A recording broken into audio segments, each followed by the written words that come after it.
Добрый вечер. Вы смотрите программу «Якутия в деталях». С вами Надежда Саханская. В Якутии весна– это всегда особый период, когда природные процессы разворачиваются стремительно и требуют максимальной собранности ото всех служб и органов власти. Огромные расстояния, суровый климат и сложная речная система делают этот сезон одним из самых непростых и ответственных в году. Поэтому подготовка к этому периоду– это не разовая кампания, а системная работа, в которой важна деталь от прогнозирования до оперативного реагирования на местах. Сегодня с гостями нашей студии мы как раз-таки и обсудим, как выстроена эта система и насколько наш регион вообще готов к очередному испытанию весной. Добрый вечер. Добрый вечер. Так, я знаю, что по прогнозам вскрытие рек ожидается раньше нормы, где-то примерно на 3–5 суток. Да? Насколько это усложняет прохождение паводка в этом году? Да, прогноз мы выпустили вот 16 апреля, да, с ориентировочными датами вскрытия и с ожидаемыми максимальными уровнями весеннего половодья. Но мы уточнили, сделали более детальный анализ, и получается, что у нас вскрытие на реках Республики Саха-Якутия будет происходить в даты близкие к норме и на дни-трое суток раньше нормы. Ну, это мы учли, конечно, долгосрочный прогноз, который выпустил Гидромедцентр России, наших коллег из других управлений, это Иркутская УГМС, Забайкальская УГМС и Колымская УГМС. Вот в районе города Якутска мы ожидаем уже вскрытия реки Лена, это 17 мая, это на одни сутки раньше нормы. Норма у города Якутска 18 мая. А так на территории Республики Саха-Якутия реку Лену мы ждем 8 мая и вскрытия у поселка Витим. Ну вот глава региона уже говорил, что этот прогноз довольно непростой. Как, по-вашему, в чем сложность заключается? Сложность, наверное, заключается в том, что у нас на территории республики в этом году достаточно большие снегозапасы на большей территории, да, это где-то от 10 до 90% норму превышает, а минимальные снегозапасы у нас сейчас где-то, ну, по северам, это река Анабар, низовье реки Анабар, часть по Вилюйской группе районов, там снегозапасы в пределах нормы и местами меньше нормы. Также еще есть толщина льда, которая превышает, допустим, на некоторых участках прошлогодние показатели, но в то же время получается у нас преимущественно меньше нормы. А на реке Лена превышение нормы это у поселка Кангаласа, где толщина льда составляет 140 сантиметров, а при норме 118. И также на реке Адыча у метеостанции, в районе метеостанции Усть-Чаркы тоже толщина льда превышает норму на, не намного, на 8 сантиметров и составляет 162 сантиметра при норме 154. И также опасения у нас еще вызывает эта река Колыма у поселка Зырянка. Сегодня как раз вот 20 апреля у нас есть ежедекадные данные по толщине льда, и сегодня вот толщина льда у поселка Зырянка составляет 101 сантиметр при норме 91, превышает на 10 сантиметров. А вот как это можно связать? Возможно, это какая-то новая климатическая реальность, и нормативы пора чуть-чуть изменить, или все-таки действительно какие-то аномалии природные происходят? Ну, во-первых, где толщина льда, бывает достаточно большой, это там, значит, как бы сильные морозы были, да, был такой период, когда у нас были достаточно очень холодно, ну и, соответственно, где небольшие снегозапасы, соответственно, река промерзает гораздо быстрее, и толщина льда становится больше, чем хотелось бы. Вот, кстати, по затороопасным участкам. По каким критериям они определяются? Сейчас насчитывается, да, сколько? 59 потенциально опасных? Нет, больше. Больше даже? Да. Сейчас вот с МЧС мы обсуждали, и вот с ЛБВУ у нас есть перечень, да, затороопасных участков. Их количество, если мне память не изменяет, составляет уже порядка 62, потому что добавились еще вот прошлогодние несколько участков. Вот, их 62, это которые как бы основные, да, практически как бы ежегодно они там происходят, но не обязательно, что эти затороопасные участки и в этом году будут, потому что каждый ледоход, он индивидуален ежегодно, то есть вот он может, в этом году был затор в этом месте, а в этом году он пройдет спокойно, будет где-то там ниже, может быть, будет выше. Поэтому вот создаются на период весеннего половодья оперативные группы при Главном управлении МЧС да, по Республике Саха-Якутия, куда вот входят представители вот гидромедслужбы, представители ЛБУ, Росводресурсов, спасатели, и отслеживают ледоход по мере его продвижения. Пока вот основные группы это вот река Лена, река Алдан и река Колыма. Петр Михайлович, продолжите, да? Чем Да, я как бы могу вы дополнить занимаетесь? в плане того, что какие вот риски есть, да. Мы всегда не устаем повторять, что наши реки не зарегулированы нами по сравнению с центральной частью нашей страны, где есть водохранилище, где можно, значит, специалистам можно просто вот тот весь объем с бассейна, который поступает, объем воды, можно ее аккумулировать. А у нас такого нет, кроме реки Вилюй, водохранилища и верховьях,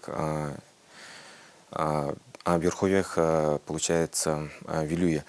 Ну и дополнительно по затороопасным участкам мы можем исходить из того, что где мы проводим противопаводковые мероприятия, вот эти участки у нас уже с учетом прохождения прошлых паводков уже, если память не изменяет, то почти под 100 участков есть уже такие участки, которые мы проводим противопаводковые мероприятия по зачернению льда, распиловке льда. Поэтому с каждым годом, возможно, есть увеличение таких участков. Но они известны, это где может быть, это резкий остров может быть, повороты водного объекта. Далеко не ходите здесь в Ленске, да? Батамайский остров, например, вот Намский район, Улус, там везде острова, там очень много заторных участков.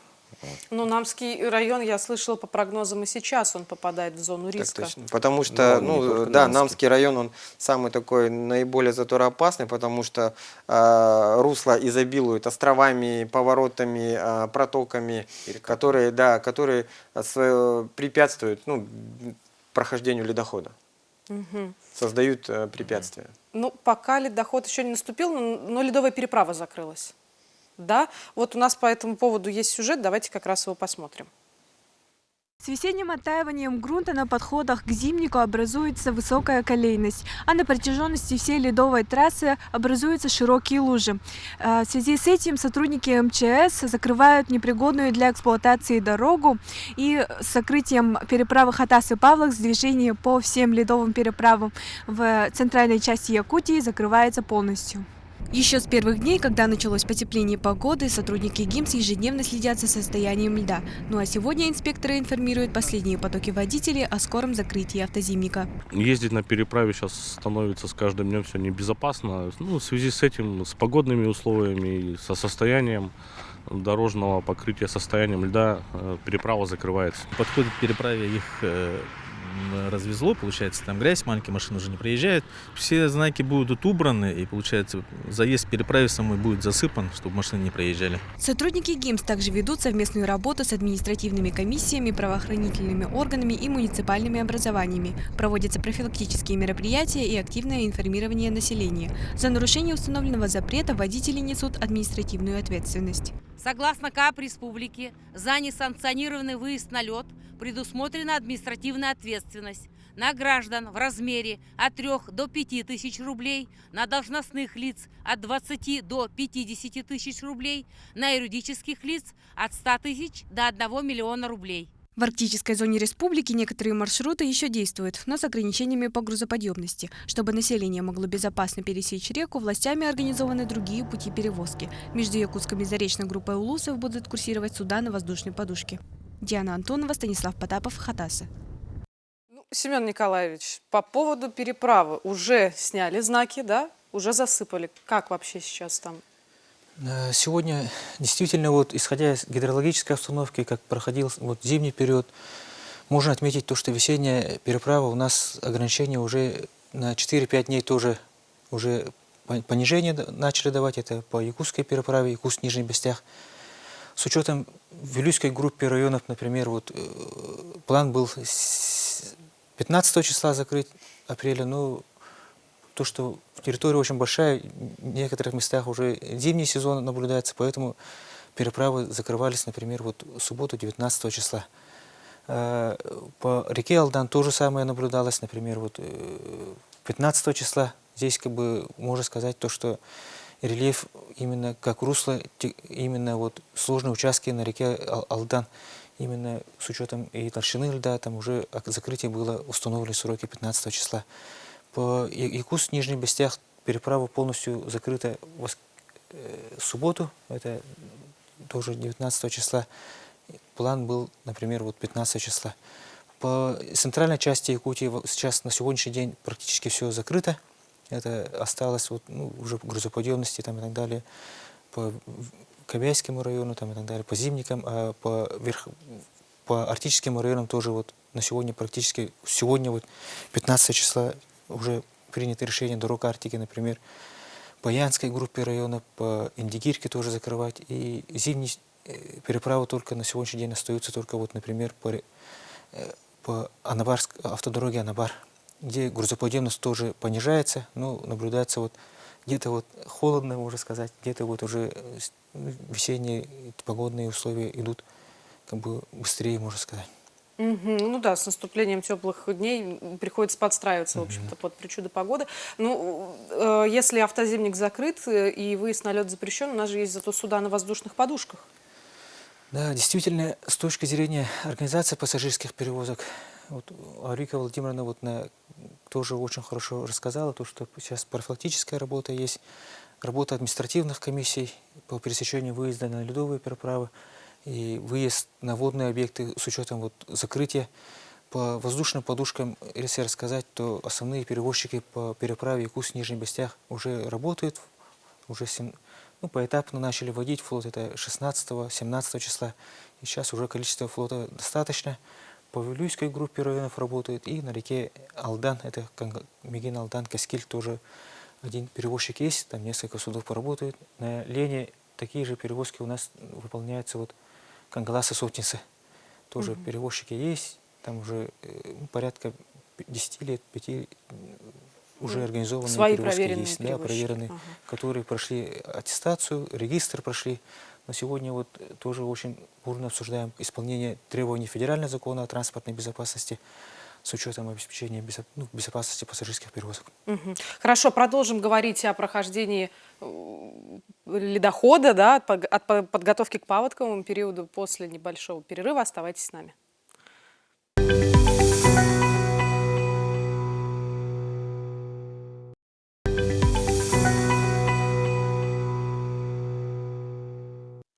Вы смотрите программу «Якутия в деталях». Мы продолжаем говорить о подготовке к сезону большой воды. Вот о чем хочу еще спросить. Каждый раз, когда начинается вот это вот межсезонье, мы вспоминаем о том, что у нас есть технологии. Например, гидропосты, да, с которых ведется наблюдение там, при помощи различных технологий. Какие вот сейчас, в частности, используются для того, чтобы следить за ледовой обстановкой?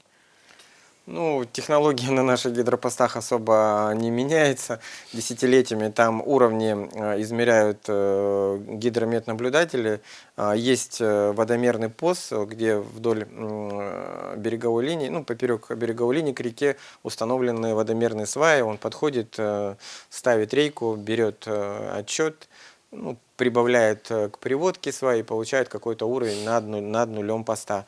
Но есть еще, конечно, автоматические системы, но они в нашей республике показали себя не очень, не выдерживают наших морозов эта техника, да плюс еще ледоход, ну, такая страшная сила, что выкорчевывает прям вплоть до 50-сантиметрового слоя, земного слоя, и поэтому даже датчики все с корнями вырывает, а это очень дорогостоящее оборудование, чтобы его вот так, как говорится, бросать просто в воду. Ну, иногда мы их снимаем на зимний период, да, чтобы сберечь, а вот после прохождения ледохода обратно устанавливаем. Но их на данный момент пока совсем немного, порядка около 5 штук, но вроде как бы работают исправно. А так, еще дополнительно у нас на период весеннего половодья по распоряжению правительства республики, да, Саха-Якутия, у нас открываются временные гидропосты, а это по заявкам улусных администраций, да, муниципальных образований.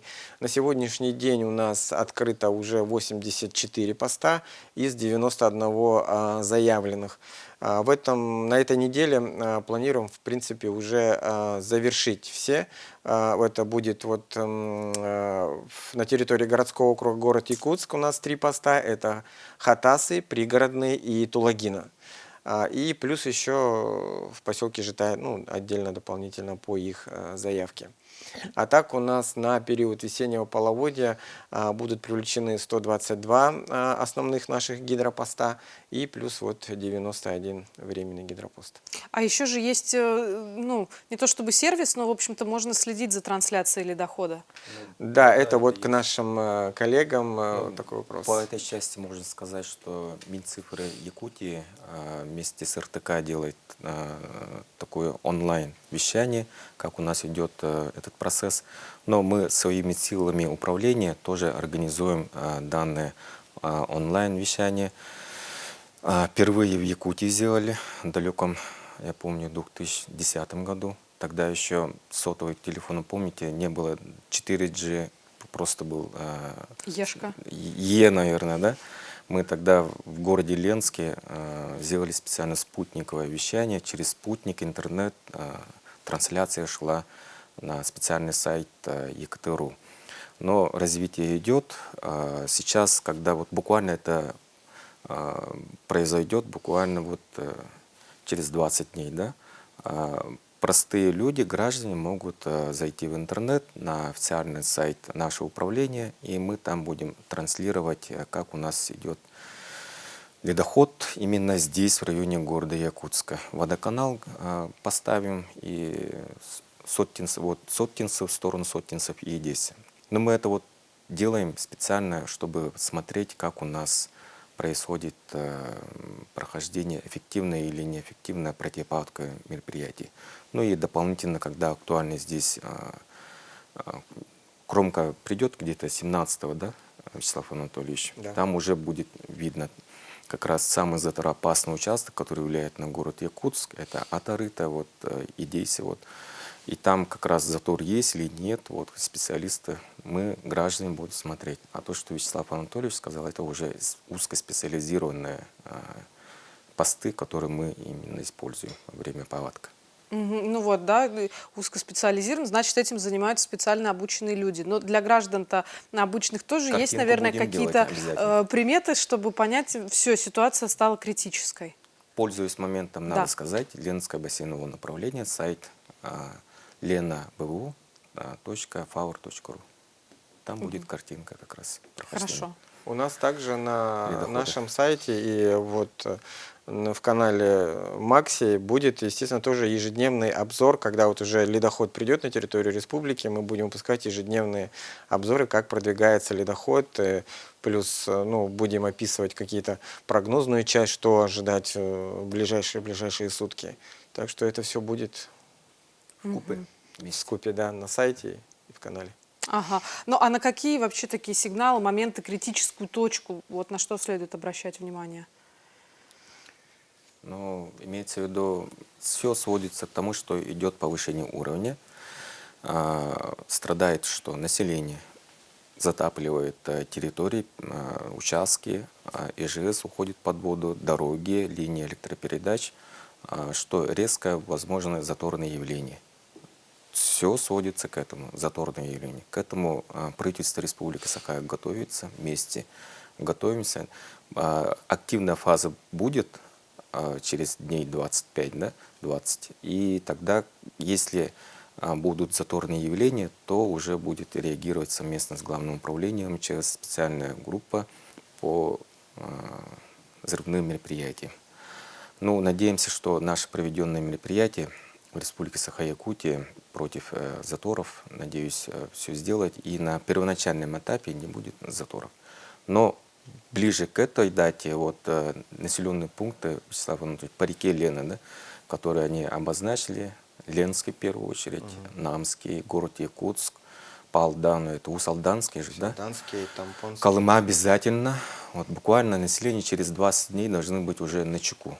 Вот, до начала июня, до конца мая должны быть в любой момент возможен затор. Еще раз повторяю, у нас реки не зарегулированы. Поэтому, если заторное явление, то резкое повышение уровня воды буквально считанные часы будут повышены. Ну, мы каждый год это видим, поэтому опыт есть большой.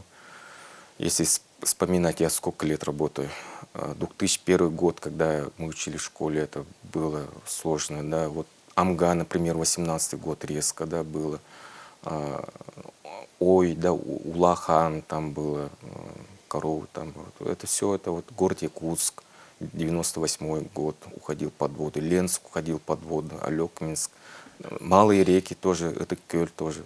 Поэтому будьте бдительны, буквально через 20 дней это все будет происходить. Хотел бы добавить, Да, коллег, конечно. да, вот, с точки зрения правительства выполняются вот превентивные мероприятия, которые вот сейчас коллеги обозначили, то, что это распиловка, зачернение и подготовка всех сил и средств на сегодняшний день выполняется. Тут же ЖКХ, в отрасли транспорта, связи, тоже вот проверка связей, примерное укрытие мест, например, тех же крупных рогатых скота, лошадей, где вот укрывается. И с точки зрения информирования населения, ежедневно сейчас вот усиленный, повышенный режим функционирования. Уже с 27 числа, с апреля, конца апреля, мы уже как орган управления все уходим на повышенный режим несения дежурства. Это как бы уже учащенный обмен информацией, как бы, и с момента факта возникновения уже через информирование, через рассол, телефон, сотовую связь, со всеми средствами информации уже будет передаваться информация, как будет, например, где находится ледоход и где есть риски. С учетом этого, например, тоже население и муниципальное образование уже определенную задачу получает в части минимизации, например, выноса имущества. С нашей стороны, например, мы транспортники заготавливаем резерв материально-технических ресурсов, технику готовим, где, возможно, вот те же дорожные покрытия будут повреждены, и после, вот, например, схода воды уже, чтобы начать аварийно-восстановительные работы. Та же работа, например, в Колыме, Колымской группе районов. Сейчас уже факт, то, что Зырянке определенный затор будет, и взлетно-посадочная полоса тоже попадет под воду, и будем организовывать те самые стыковочные рейсы, чтобы транспортная доступность была. Например, вот такие мероприятия будут.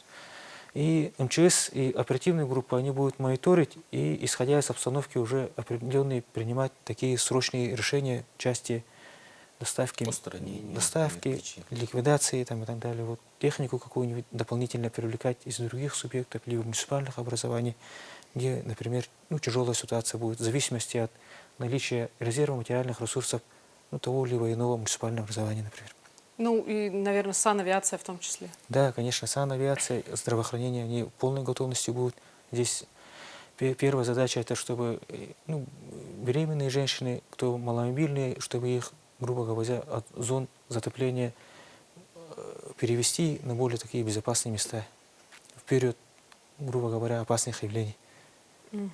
Сейчас вот к этому вернемся. Просто про затороопасные участки. Я читала новость, что там более 20 тонн взрывчатки на всякий случай подготовили. Да, да. Да? Как происходит этот процесс? Ну, каждый год выделяется определенная сумма финансовой средств, чтобы закупиться на этот год. Если так сказать, то подготовка паводка 26 года уже началась в 2025 году. Финансово имеется в виду. Бюджетные проектировки приходят, и 44-й федеральный закон, торги, определяется объем, примерно мы знаем 20 тонн это будет по Якутии, оперативное увеличение, там еще дополнительно 10 тонн.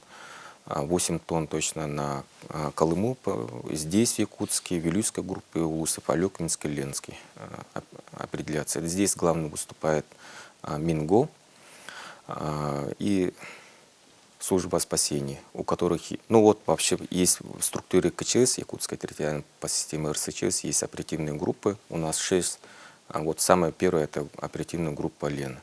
Если что, здесь принимаются решения, вот заранее закупается, это серьезное, значит, мероприятие, определяются места, где это все будет, склад, перемещение с допуском специалиста. Это не просто так взял, да полетел.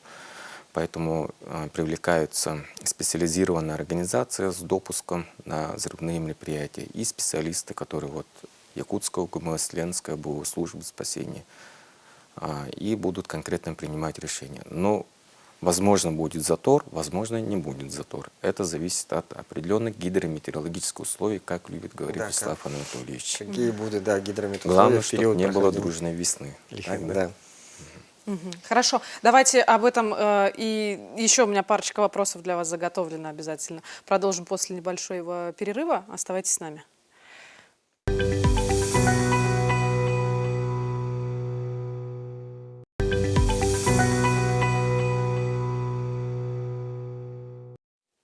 Вы смотрите программу «Якутия в деталях». Сегодня мы говорим о подготовке к паводкоопасному периоду. Семен Николаевич, вот вы затронули тему перевозок, да, что и санавиация будет работать. Но вот случается же так, что, например, из арктических районов уже по зимнику не добраться. Остаются только самолеты.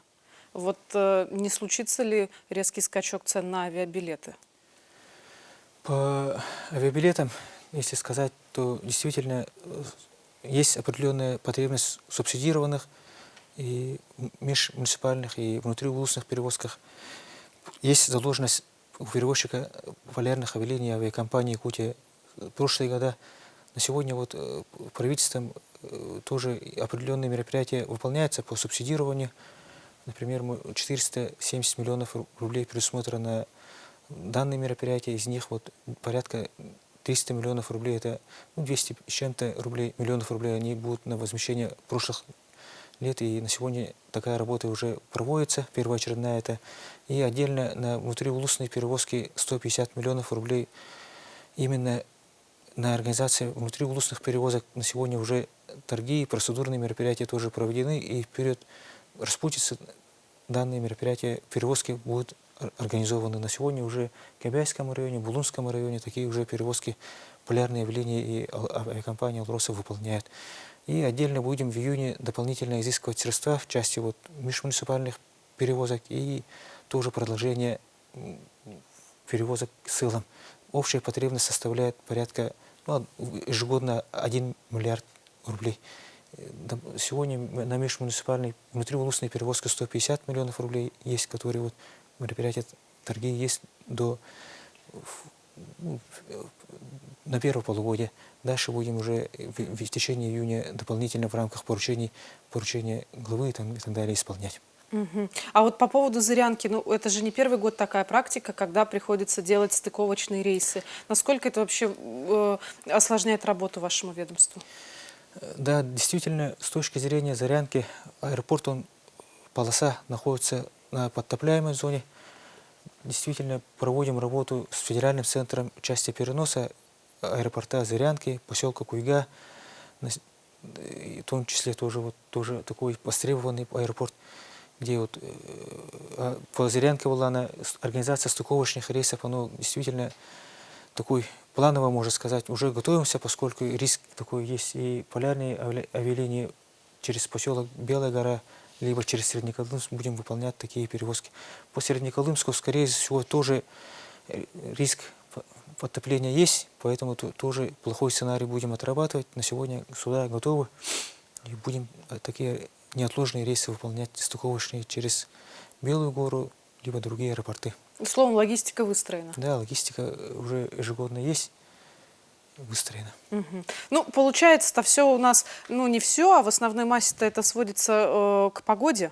Вячеслав Анатольевич, а может ли случиться так, что вот, например, у нас эта весна так побаловала, потом снова у нас похолодало. Случится ли так, что снова произойдет какое-то резкое похолодание?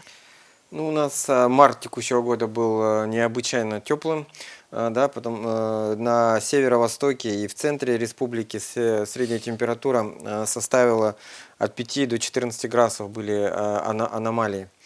А по долгосрочному прогнозу, получается, май месяц у нас среднемесячная температура ожидается на 1-2 градуса выше нормы. Сейчас вот, как бы наши тоже синоптики говорят, сейчас с каждым днем температура будет все больше увеличиваться, то есть днем больше прогреваться, ночью будет менее выхолаживаться, но тенденция к тому идет, что будет, ну, как бы достаточно тепло, но в то же время начнутся приходить циклоны, один за другим будут проходить вот по нашей республике, и будут и выпадать осадки, будет, ну, и прохладно, и тепло. В общем, погода будет очень переменчива, и спрогнозировать, конечно, будет ее достаточно, ну, трудно на какой-то длительный срок.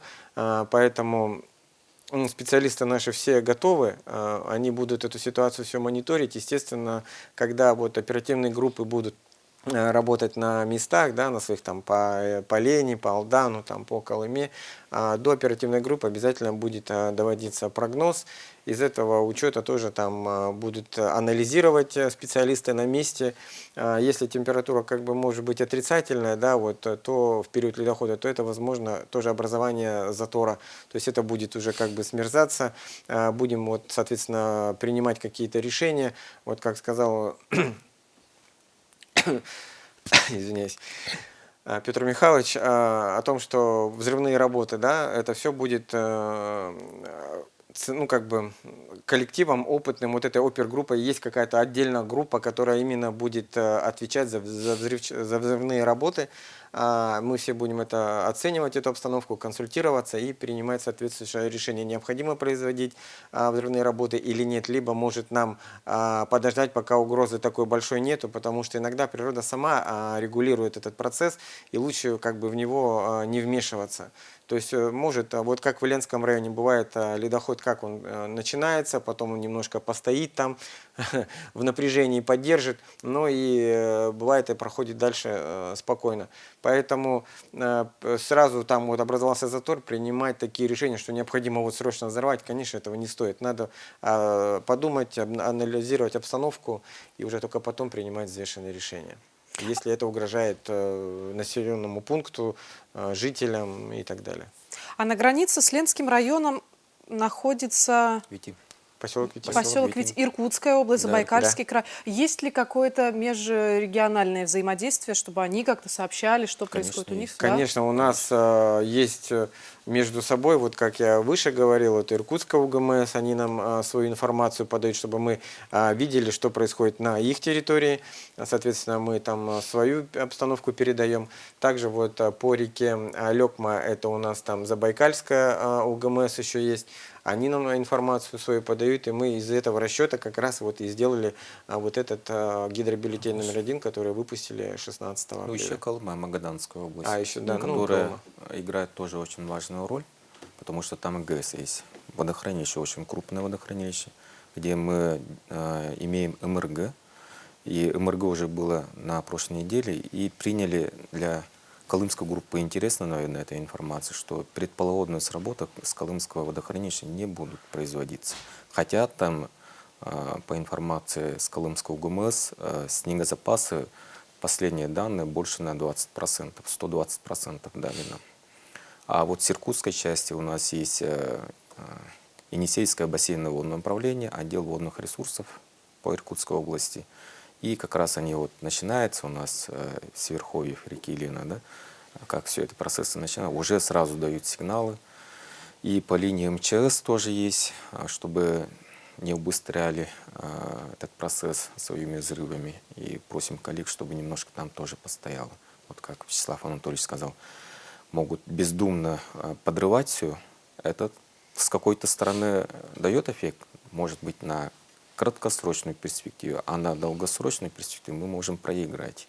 Поэтому очень здесь взвешенно, очень ответственно подходит КЧС Республики Саха-Якутия. Это не игрушки, это там серьезные вопросы решаются. Ну, вы очень интересно, да, подметили, что не надо все бездумно подрывать. Семен Николаевич, про суда на воздушной подушке. До какого периода будут примерно ходить вот этот альтернативный вид транспорта, пока не начнется уже паромная переправа? Программа гарантированных габаритов тоже на 26 год утверждена. Здесь как паводок у нас будет проходить это в середине мая, сказали. И исходя после очищения воды от льда 3 дня уже судоходная обстановка будет. Администрация Ленская бассейна прокладывать, делать.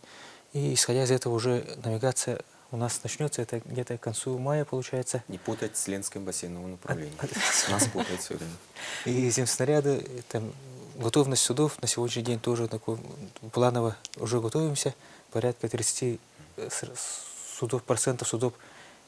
Это навигацию мы 700 единиц судов привлекаем. Первый тур навигации это Амга, Вилюй, туда будем завозить. По пассажирским, если перевозкам говорить, то паромные переправы где-то 25-27 числа тоже будут готовы.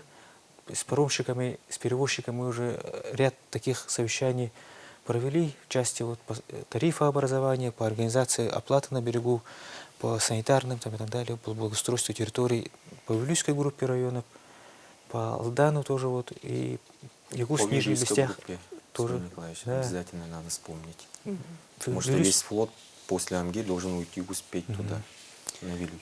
В общем, по паромным переправам тоже вот такие организационные мероприятия проведены. Ну, из нововведений это Якутск, Нижний Бестях, накопитель будем дальше расширять.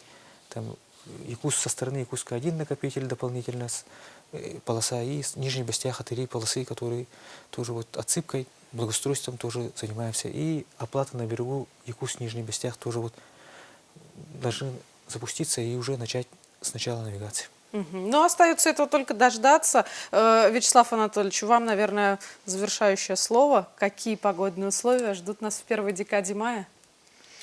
Ну, я уже говорил выше, что на такой длительный срок пока сложно спрогнозировать, но температуру мы ждем, что она будет каждый день теперь повышаться, будет тепло. Ну, по обстановке уже будем смотреть. Чем ближе к маю месяцу, там уже будет действительно уже прогноз будет и на 3 дня, и там на неделю ближайшая, это уже консультация, это все можно смотреть на нашем сайте, все будет, если будут даже какие-то неблагоприятные условия, да, погоды, то это все мы также будем отражать на своем сайте. И вы же сводку даете раз в несколько часов, что немаловажно. Да, и сайт обновляется, информация, есть там интерактивная карта на сайте, да, и населенные пункты, она обновляется каждые 3 часа. То есть, потому что метеонаблюдение производится каждые 3 часа. А для Якутска именно, вот есть район Гемиин и аэропорт, там обновляется ежечасно. Отлично. Большое спасибо, что нашли сегодня время, хоть и в таком усеченном составе, но тем не менее обсудили подготовку к паводкоопасному периоду. Ну, я думаю, что наши зрители сделали для себя необходимые выводы. На этом выпуск программы «Якутия в деталях» подошел к концу. С вами была Надежда Саханская. Смотрите нас по будням в 19:15. Расскажем, чем живет Якутия во всех деталях.